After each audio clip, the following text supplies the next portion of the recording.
సోదర సోదరి మనులారా, తెలంగాణ కోసం బలిదానం వద్దు, तेलंगाना చూడడానికి బ్రతకాలి। हम तेलंगाना निर्माण के पृथक तेलंगाना के साथ हैं और जब तक नहीं बनेगा तब तक साथ रहेंगे। ये मामला अभी भी सुलझ सकता है, जलता हुआ तेलंगाना अभी बुझ सकता है।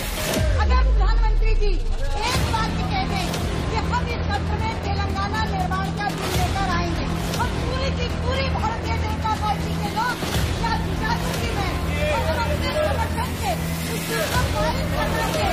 पूरा इंडिया इसके साथ है।